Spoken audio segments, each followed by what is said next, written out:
Hey moms, it's me, Queenie, and you are about to enjoy the Empowering Girl Mom Show. We're about to get started, so please make sure you like, subscribe, and share this with your friends so that more moms know that we are here as a resource to support all of us in up-leveling motherhood. I look forward to joining you in just a minute. Don't go anywhere. We'll be right back.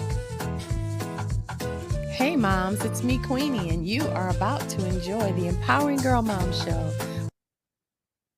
Hello and welcome to the Empowering Girl Mom Show. I'm your host, Queenie Brown, certified master life and business coach, women's empowerment author, and a mentor to moms. And today we are getting into a very juicy topic. I'm super excited to introduce our guest. But before we do, I wanted to remind you that this journey, this experience is something that you can hold as sacred, moms, because over the next few days and weeks, we are locking arms together. We are journeying through each and every speaker, and our goal is to take the notes, take the wisdom and insights, and begin to integrate them into our lives so that by the end of this experience, we can all say that something shifted. We want to reach towards having powerful, transformative experiences so that we can have testimonies at the end. We don't want to just allow this information to wash over us. So do take notes. Think about how you want to apply this to your life. I've already instructed you to go and get yourself a notebook for this journey specifically so that we can have some action items, excuse me, to really apply throughout this journey. So I'm super excited about today's conversation. So today we are talking about how to empower the voice of your daughter.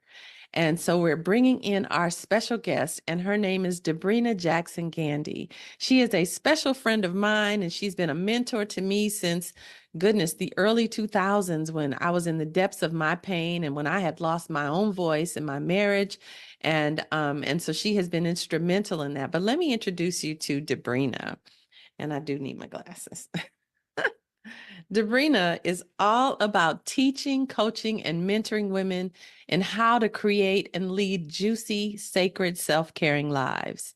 She ushers women into a new paradigm for living that is a departure from the norms of overdoing, overextending, and overwhelm to living a life that is and a relationship that is more joyful, more peaceful, more fulfilled, and in flow. And that's essentially and especially from the basis of her feminine essence and feminine power. I'm super excited to introduce to you Miss Debrena Jackson Gandy. Hello. Hello. So good I'm to be here. so good to have you. You have been instrumental in my transformation, and I just wanted the people to know that there is another way. There's another way, moms. Let's talk about that other way, Debrena. There is another way, and it is a departure from the martyring, deplete ourselves in order to do for or care for others, tend to ourselves last, least, or not at all. Um, and that's been the norm. And when we look around, that's what we tend to see modeled and demonstrated by other women, whether it's our mothers or whether we're watching, sitcoms or movies. That same um, image is portrayed and reinforced over and over and over again. And it hasn't been working for women. It hasn't been working for those in relationship with us. It hasn't been working for moms because it can create low-level resentment that you never feel you have the space to be truthful about because you're supposed to love being a mom. It's supposed to be all Kodak moments and Instagram images. So there is another way, but it really does require an extraction out of that oh so sticky old norm that is the status quo, or let's call it the old status quo. Mm-hmm. And it's living as a sacred self-caring woman, a sacred self-caring mother, a sacred self-caring wife if you have a partner and you're in covenant marriage. And it really is a new paradigm. It's a complete reorientation. It isn't just behavior change. And that's really what I'm about, teaching women, because it's an unlearning of the old, pulling that out because it's gotten very embedded in our minds, body, spirits, belief systems, thinking, and language. to a new way of believing, thinking, behaving, and showing up, and thus causing a different response of others to us. So it's a win-win-win all the way around to operate as a sacred self-caring mama. Love it. Love it. So then I wanted to talk to you today about our voices, because one of the things that I found when I was operating in all of the other the other mindset of overdoing, ripping and running, and it's not something that I'm healed from. It's something that I constantly have to remind myself this is not the best use of my energy. And so what I realized, though, in the depths of all of that, is I lost my voice. I lost my ability to speak up for myself, to stand up for myself, to say what I wanted, and to demand the life that I wanted. And what in doing that, I had to recognize that that's a woman thing. You know, a lot of us really do. What's the word? We just almost hand over our voices in relationships. And then it makes it a challenge for us to be moms to model that healthy operation from that power for our daughters. We aren't able to do that. And Yeah. so I'm even, as I'm communicating it now, I'm finding myself struggling with my words just to, to be able to stand in what it is I'm trying to say. So it's not something that you recover from fully. It's a constant opportunity to keep stretching yourself as you move through it. But I wanted to mention this because I've watched you with your daughters. I've seen how you have handled them. I've watched how you have encouraged them to bring their voices forward. And so you have a different way of managing your energy where that's concerned. And I wanted to just give you some space to talk about it. Wow. Well, it goes back a long, long way, right? We see the effects of it in as adults, but the roots of it extend decades back to our formative years, age 7 to about 12, when our kind of woman female identity was being heavily shaped and influenced. And I started being very, I was kind of ahead of my time in terms of my curiosity about life and asking questions and watching, adults around me do adult things and wondering, but why and how and what gets you to showing up powerfully? What has you, be in the shadows and be holding back? So I was studying that and paying close attention from a very young age. And what I concluded is I did not want to be following the usual norm because I saw the outcomes. I saw, in a room with boys or in a room with men, the women would tend to be quiet or not raise their hands or not ask questions or not publicly contribute to the conversation. I saw that as girls got older, after about fourth grade, they stopped raising their hands as much in class. And, I'm like, well, where is that coming from? It isn't just in a vacuum. There's some kind of interaction that is resulting in the pulling back of the girl voice or the woman voice. And so, as a transformational coach, I'm not just looking at the effects of things, I'm looking at the root cause. So I know if I'm a woman that has female children, I become the first version of the older, the first example of the older version of them right here in the household, because they're watching how I do woman, how I do mother, and how I do wife, if that's something they aspire to and choose. And they're getting their cues and their most powerful cues from me because we live in this intimate space called a home together. So then there's also other influences, right? Media, TV shows, movies, all the streaming options now. And then the women outside of them, it might be church, it might be teachers, it might be coaches. And so what are all those demonstrations supporting? And in the workspace and in the business space, we do tend to bring our voices forward. So it's only in certain spaces where we tend to see the contracting. Definitely in our love relationship spaces. You might be a boss chick, be a team leader, have a company, be negotiating contracts, voice is present, and then you shift to this different domain called being a wife, and all of a sudden, where'd the voice go? And or in friendships, where'd the voice go? So it's only certain spaces and types of relationships that tend to where we see that contracting. So I was aware of that.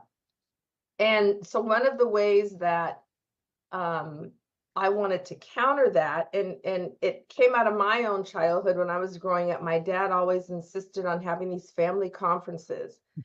And when I was growing up, I'd roll my eyes, oh my gosh, when is this going to be over? And those are the days where you had a real landline phone ring out loud, and there was no call waiting. There was not yet an answering machine. So the phone would just ring and ring and ring, and they would just call you back if you didn't answer.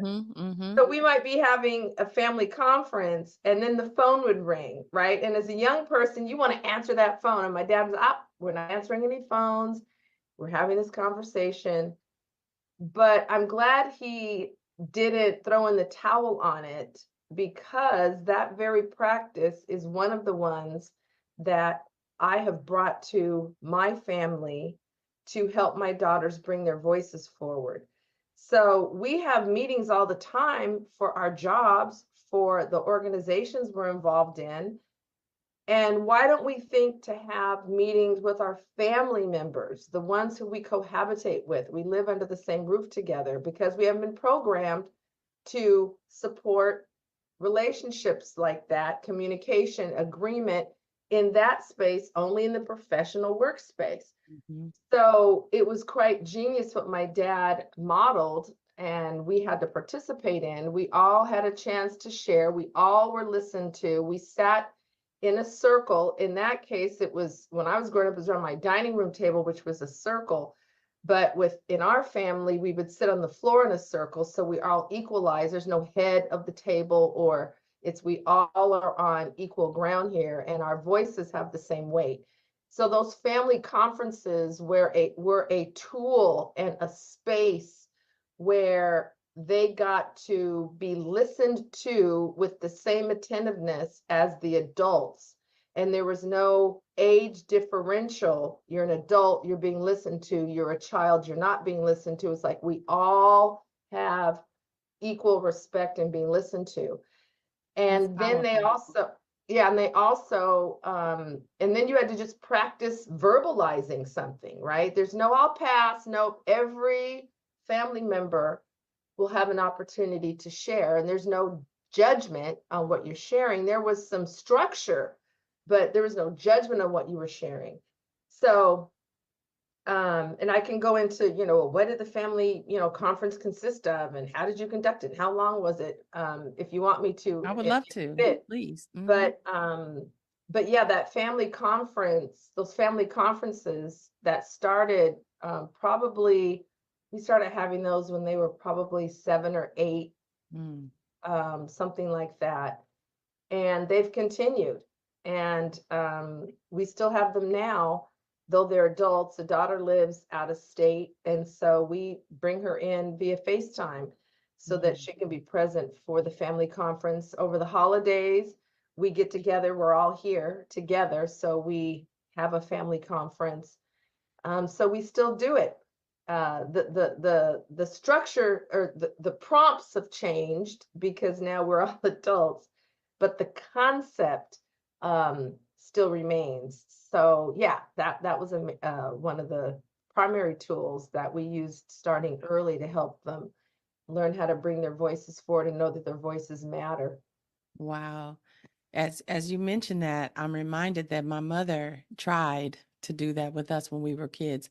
And there was something in me that just didn't feel safe to speak during those meetings. And looking back, I understand why. I had dealt with some molestation, and obviously when things like that happens and your child won't speak up, that's a red flag. As moms, we can start to probe and find out, well, why? And maybe it might be that venue that the child doesn't open up in, but maybe offline, mom can reach into her heart and figure out what the deal is. because I wasn't able to even articulate it at that age. But had that been a consistent space, it might have been. So moms, that's for you, you power moms who are really trying to connect to your daughter's hearts and to recognize when things are showing up that maybe are telltale signs of other problems. Use this as an opportunity. Ask more questions, take it offline where it's just you and your daughter so that she might maybe feel more safe when it's just you. But Yeah. that's an opportunity. Wouldn't you agree? Oh, absolutely. And then also, with a family conference, you can decide what the questions or prompts will be. And they can start high level. So you work at getting more and more intimate and disclosing and let it be a gradual process. So for example, one of the standard formats in terms of the prompts that we used in our family conferences were one we would have a talking stick or some symbol that would be recognized by the person holding it as the one sharing. So it would be a visual cue. It could be a stick, it could be a rock, it could be a squishy ball. But it goes back to those village traditions of the circle, the council, the elders, the listening, the gathering of the village around the fire. And so that was kind of a representation of who is sharing right now. They have the rock, the stick, whatever it is, and that means we are now listening and they have the floor. So one of the prompts is, what is something you want to share, an accomplishment or an achievement that to you matters for you? And then secondly is you then go around the circle and you give an acknowledgement to each family member. And then you also share from your observation, whatever it may be, an area of growth for them or improvement. So to hear your child saying to you, Mama, I think you could do a better job, da da da da da da, or it would be nice if you didn't, da da da da da da da, and you don't argue, you don't defend, you don't debate, you don't play the parent card. You say, thank you for sharing. I will do better. Without the look on your face too, right? Without the look on your face, no sarcasm in your voice and all those other things, because they're watching that as well. And so it was an opportunity to not just praise or acknowledge, but to also deliver what as adults we say are the harder conversations. It doesn't need to be labeled harder. It's just different conversation.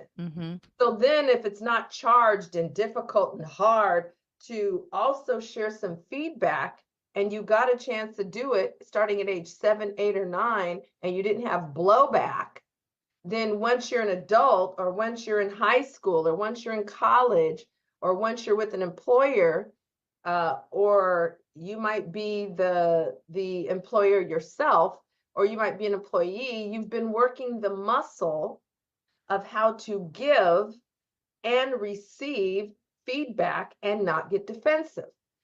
So it was so useful and then that also gave an opportunity as a parent to give some feedback, and everyone's hearing it. This isn't like, in the privacy of, another room.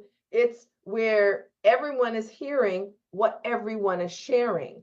And so, that would take a good, hour for each person to share their achievements. We'd all applaud or, yay, that's so awesome. Then you acknowledge another person, an area for growth or improvement. And then you would hand the talking stick or whatever is the representative object to the next person. So everybody would have a chance to go. We would usually open in prayer. We would usually close in prayer. So led by my husband. So that was how family conferences would go for years when they were young. As we got older, we kept the piece about achievements, but we also added in, what are your goals for the next 6 months? So we would be aware of what were priorities and things of importance for other family members, just to be aware, not to mention you might be able to support or add something. Right. Or then we had prayer would now be alternated, among family members. Um, so you can change it up, so that's age appropriate. You can change the prompts that each person, well, whatever the prompts are, everybody's responding to them. Or you might add in there where you ask each person, what's an area you're working on improving or growing in? And you get to hear what they think from their own self perspective. So it's really rich. And it doesn't have to be, this huge, filleting myself open to share, things that I've kept in the dark. It can start higher level, easy, light stuff, and then as connection and trust continues to build, then you can get to, the more intimate topics if you choose. But I see as they were growing up, the difference it made. It's amazing. And even now as adults, I watch my youngest daughter as she interacts. She got out of college during COVID, so 2 years ago. She's in her second kind of full-time job. And watching how she brings her voice forward with with her boss who owns the whole company. It's amazing. I was, overhearing a Zoom call the other day, and apparently there's somebody that's out of town for an extended period of time in Europe. And so a lot of his responsibilities have fallen on my daughter, in addition to the other things she was already doing that were already had her almost at capacity. So instead of her just taking it and sitting there stewing in it and talking about it when she's off the call, I can't believe it. I heard her say, so I need to know what the priorities are, because this puts me over my capacity. Wow. Wow. 26. Like, I need to remember that statement. 26, saying that. Wow. And I then heard the response, okay, well, we can adjust some things, and here's what's now, and here's what we can move out to later. And wow. But I heard her say that. And she's the youngest one. And 2 of our daughters are in serious, committed love relationships with fabulous Black men, quality, high value Black men. It's beautiful. And watching how they interact, and then sharing conversations they've had. I'm like, you said that? Yes, I let him know, da da da da da. No attitude, staying in their feminine center, not wringing their hands. How do I say this? Bringing their voice forward. One of the youngest daughter, her boyfriend, well, both the boyfriends are sprung, which is just so cute. Both of them are both boyfriends, sprung, nose open. And so my youngest daughter's boyfriend, he started having this conversation about, living together. And my youngest daughter said, well, a couple things. I live with my parents right now. The next place I live will be on my own. I haven't had that experience yet. So I'm not going from my parents' house to then living with somebody. Ooh, girl, that's smart. Down the road. And she goes, secondly, for me, I would not even consider us living together unless I was engaged to you. And it's a little too soon for that. We just became boyfriend and girlfriend 4 months ago. Wow. Wow. So, set some boundaries, girl. And so now he's very clear.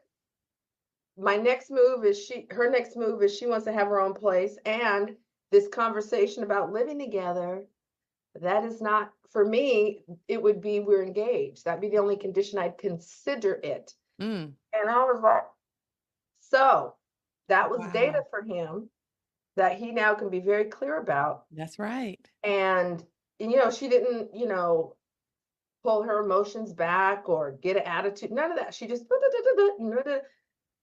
I like, you said that? She goes, yeah. I mean, right? I'm sitting there, It's wow. it's So, she's solid in standing in her station as a woman, and yeah, she's directing and leading her life and deciding whether or not he gets to be a part of it.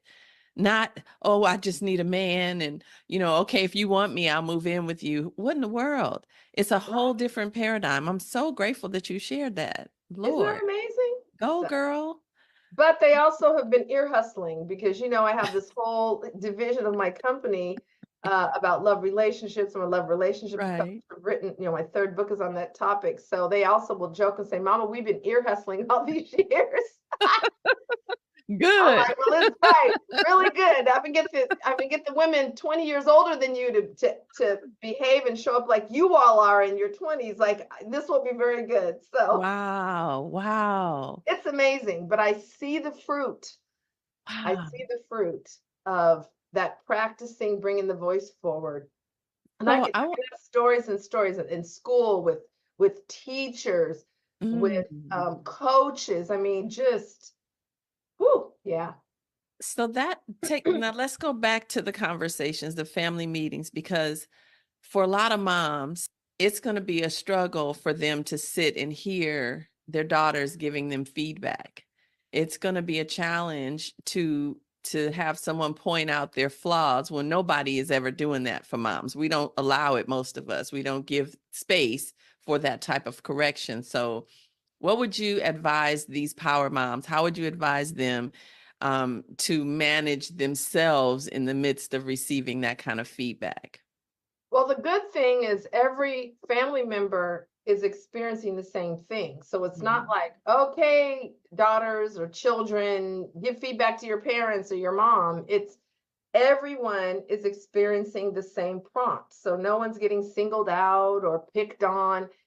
It's each person is having to work the muscle of giving and receiving feedback as part of, not the entirety of, but part of the circle. Now, if you want to choose some other prompts, you can, but Mhm. those were specifically chosen for our families as part of our family conferences so that our daughters specifically would get comfortable giving feedback to an older person in Mm. authority and Mhm. receiving it and not getting defensive. Because as Mhm. family members, you see a side of folks that, the public or in public spaces, people can't see. So getting feedback on as we live together, interact together, and are in this home dwelling space together, that feedback will be very different from someone who just sees you in a classroom each day or in after school sports. Mhm. So everybody gets to grow that muscle. And it also gives us insight. A lot of times, especially as our kids, come out of childhood and they now move into preteen and teen, it's like, I don't know what my girl is thinking. I don't know what my son is Mhm. thinking. I don't know what my kids are thinking. Well, here's an opportunity. So we either want that or we're just saying it and we don't really want it. And Mhm. so create prompts in the family conference that will give you, excuse me, insight Mhm. into your children and them insight into you. I mean, you might ask, what's most important to you right now? It doesn't have to be this, profound, and everybody gets as part of their prompts. What's most important to you right now? What is your main focus right now? Mhm. Um, that's more of a older, a teen question, a 7-year-old, like, what's important, what's most important to me right now? What, Right. so the prompts always need to be age appropriate for Mhm. everybody in the circle. But that's the beauty of it. You might have one family conference where it is about feedback and acknowledgement and celebration of, self-determined achievements that people can, everyone gets to applaud and hear. And next time the question might be different. What did you learn? Mhm. A powerful learning since our Mhm. last family conference, or so it can change, but I think that is a good one for parents in Mhm. general, Mhm. just to create the space for their kids to give feedback. but it's also to acknowledge. You noticed I had both in there. Right. It wasn't just one or just the other. And as adults, it is amazing to me how challenged people are with giving feedback to other folks. They'll just, oh, I'm not going to say anything. If I could get $10 for every time I've heard that, or when I asked, did you say something? No. Mm-hmm.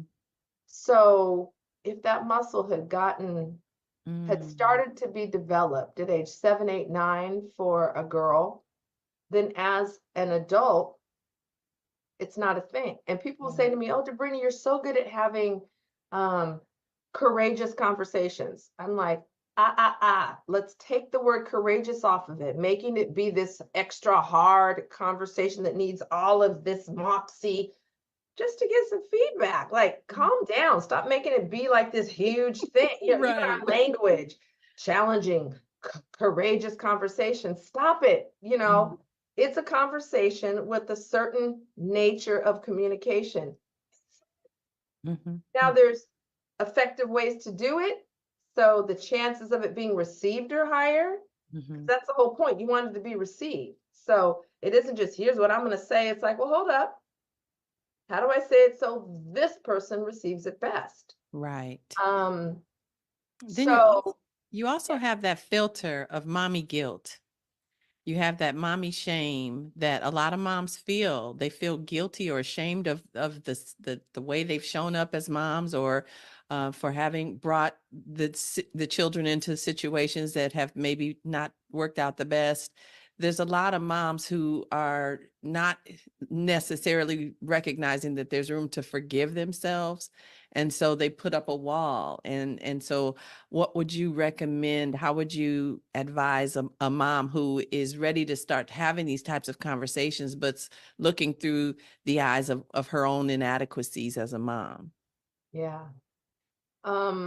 Well, that's not my own experience, mommy shame or mommy guilt, but those are powerful low-level emotions, very powerful because they have a very low and slow frequency.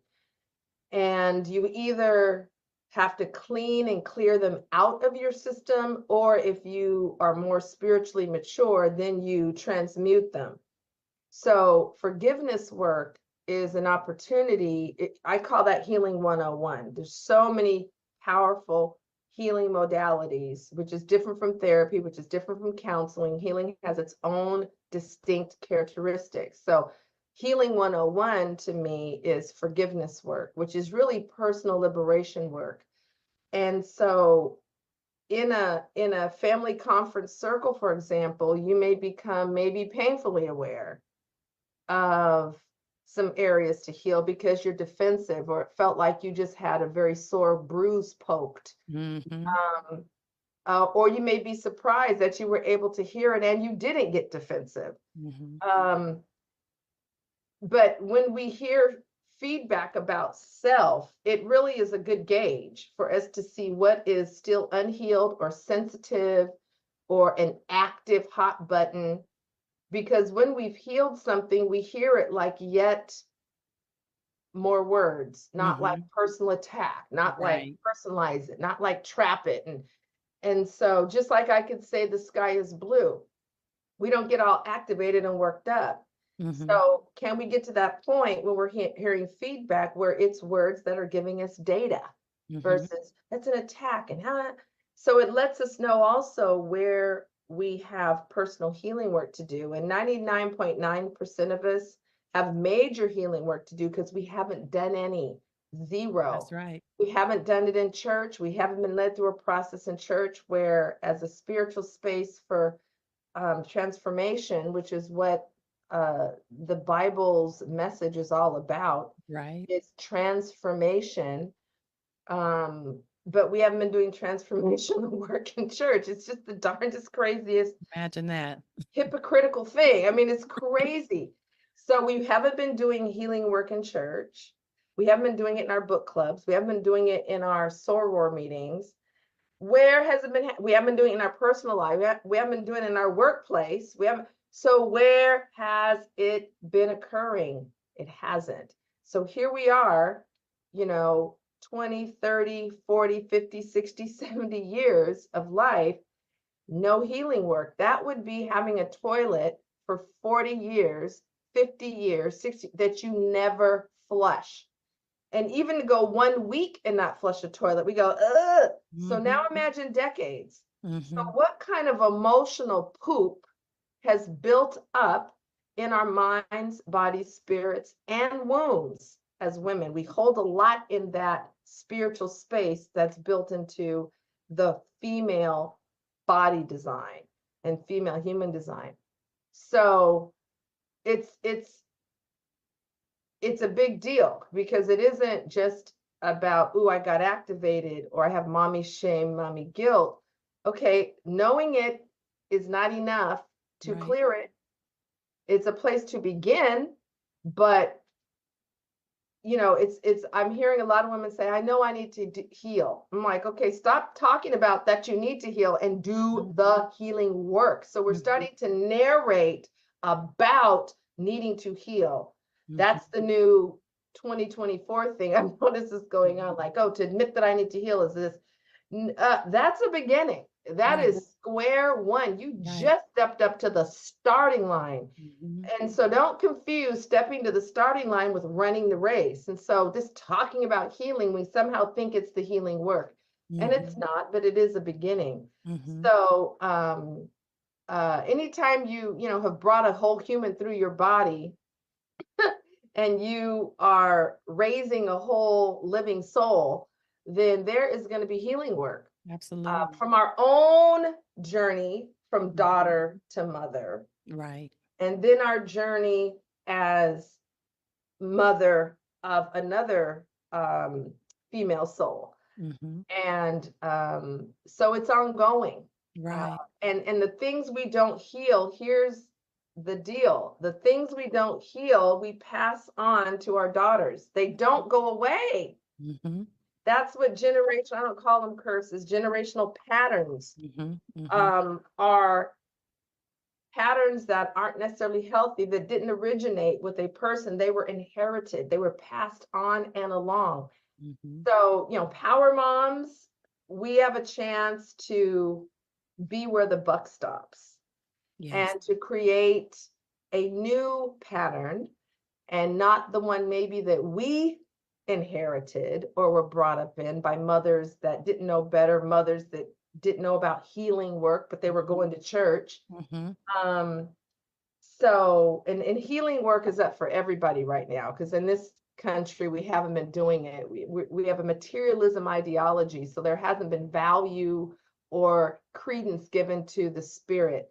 And we've ignored it. And now we have mental issues, relationship breakdowns, financial breakdowns, fentanyl crisis, homelessness, and all these things that start as spiritual issues.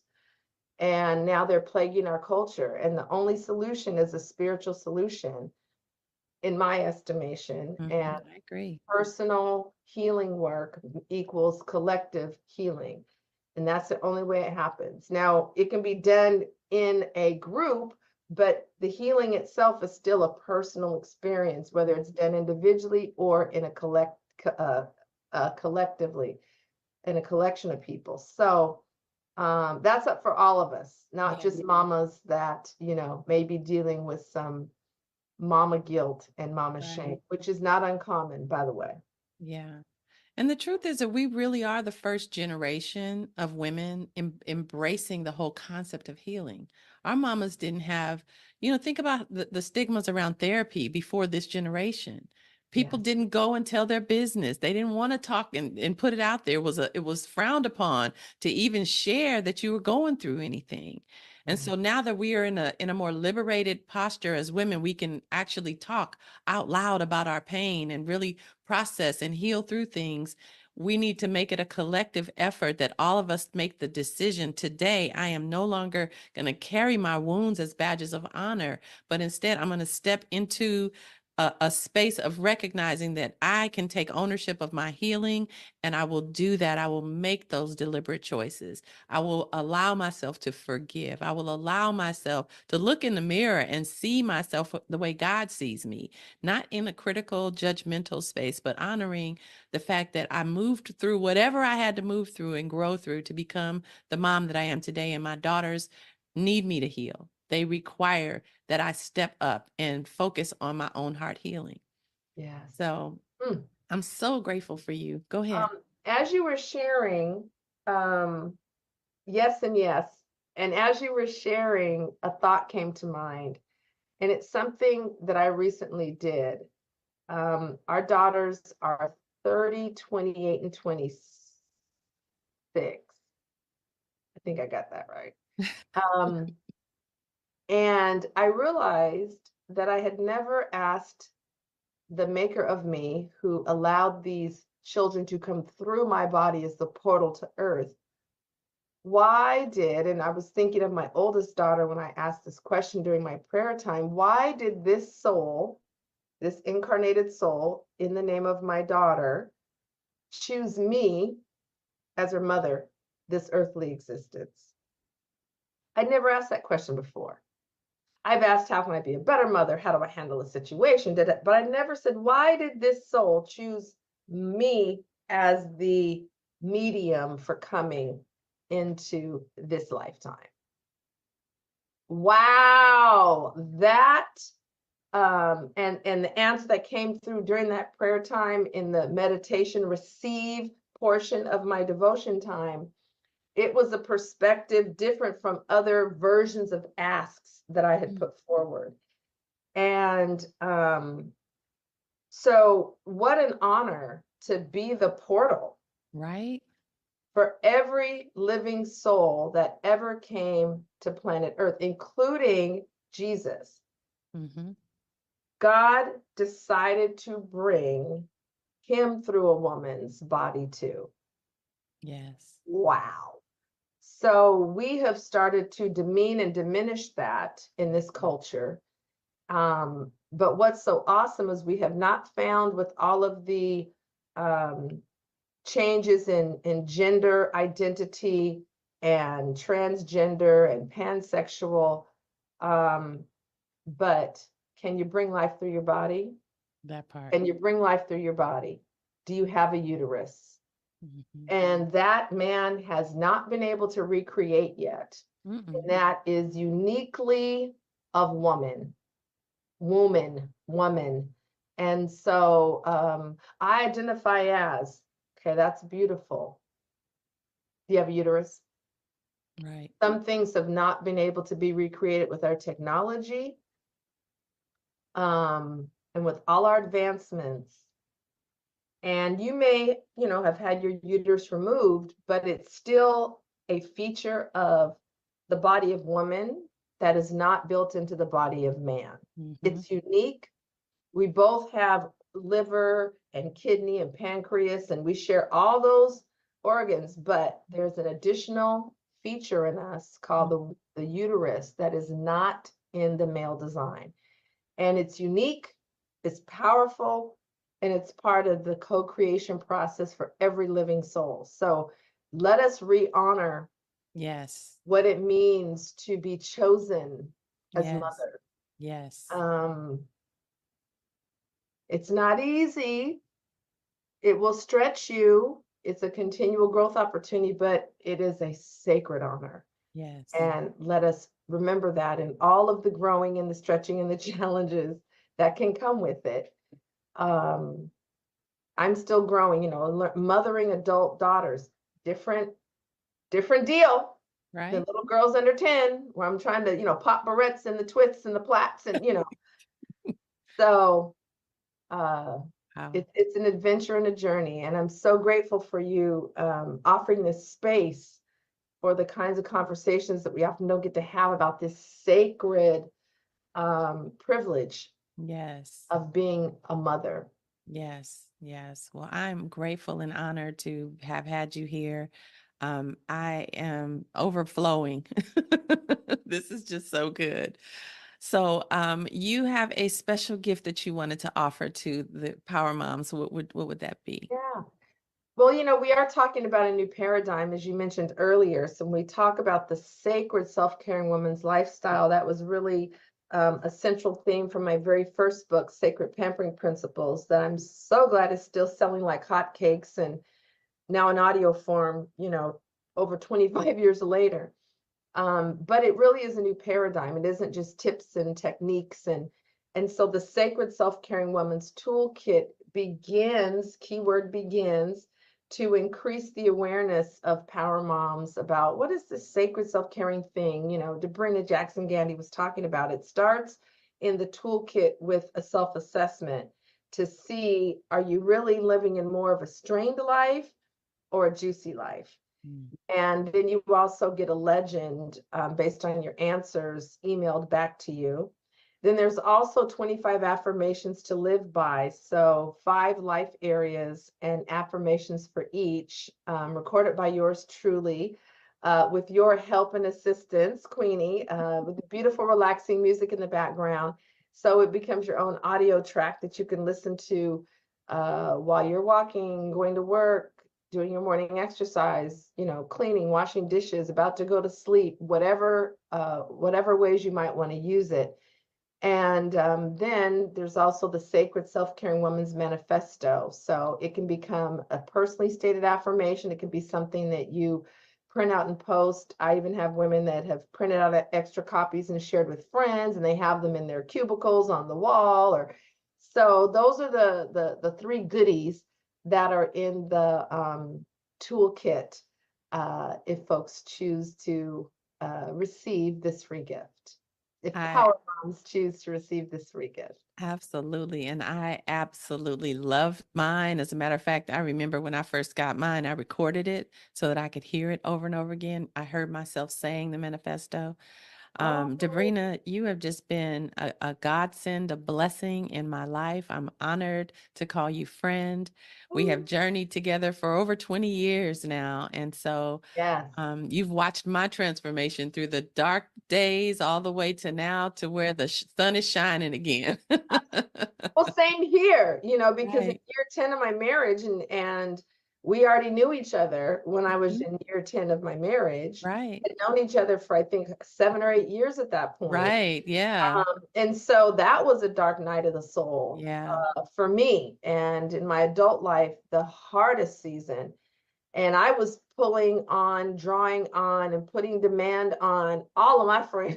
Yeah. Yeah. So thank you for being there for me Absolutely. through a dark passage. And now we were able to come through that into the light and into having what I now recognize as a juicy marriage after it got transformed.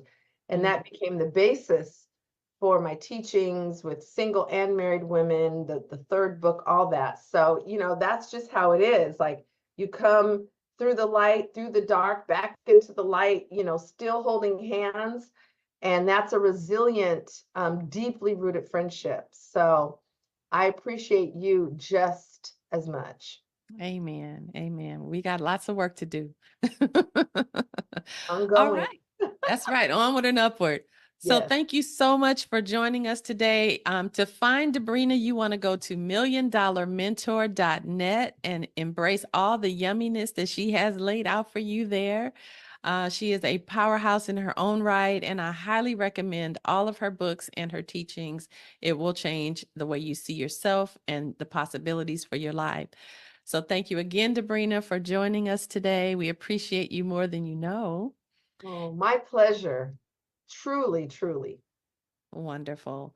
All right. So, Power Moms, make sure you take your notes. What are you going to implement and add to your new program? I'm definitely going to implement the new family conferences. I'm going to think about some prompts that I can do with an 8-year-old and an 11-year-old. And then I'm gonna look at how I receive the feedback and identify if there are areas that I still get to shift into to become more comfortable with receiving it myself. So I will be updating you guys on that process. But Debrena, one last thing. we are having a speakers roundtable on May 30th at 1 p.m. Pacific Standard Time. If you are available, I would love to invite you to join us. If you're not, I understand, but this will give our audience the time and the ability to actually ask you questions, and we can connect to them one-on-one. So if you're available, Thursday, the 30th at yes, 1. at 1 p.m. Pacific, yes. I think that can work. Okay, wonderful. Wonderful. So if you have questions for Debrena, make sure you put them in the comments, put them in your notebook, and join us on the 30th.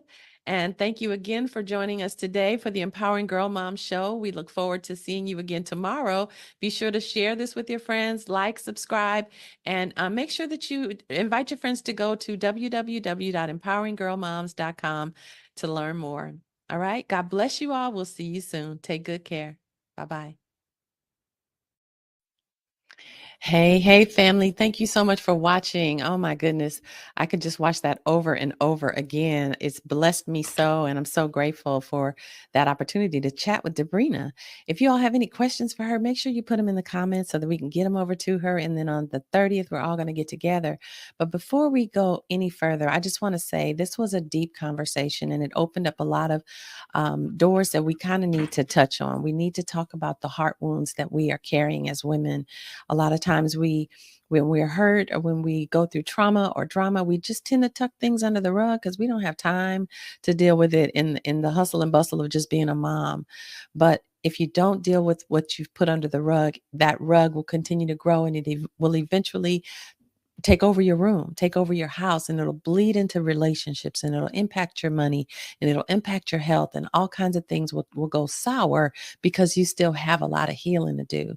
And so I want to open myself up to have some conversations with those of you who are ready to go further. You want to begin the process of doing that heart work that we talked about. We talked about making a deliberate choice to take on your healing. And it begins with forgiveness. It begins with being able to look in the mirror and take feedback and learn how to stretch and grow in your life. And so if you're ready to take that step, I want to invite you to put in the comments, I'm ready. And then I'll reach out to you. We can have a conversation. I've got some things that'll definitely bless you, but you got to be willing to take the first step. So I'm inviting you to do that now. And if you haven't already, go to www.empoweringgirlmoms.com so that you can get in the loop. This is one of many interviews that we've done over the last few weeks, and they have been incredibly powerful. And so again, we are locking arms, and we are taking on all of this information so that it can help fortify us as moms and strengthen us so that we can become more powerful mentors for our daughters. All right. So again, put I'm ready in the comments if you're ready, and make sure you share, like, subscribe so that you don't miss another interview. They are only getting better and better. And be sure to chat with us when we're while we're growing through this, because this is a journey that we're taking together. All right. All right. Thank you so much again. I appreciate you watching, and I will see you all tomorrow. Be blessed. Bye-bye. Don't forget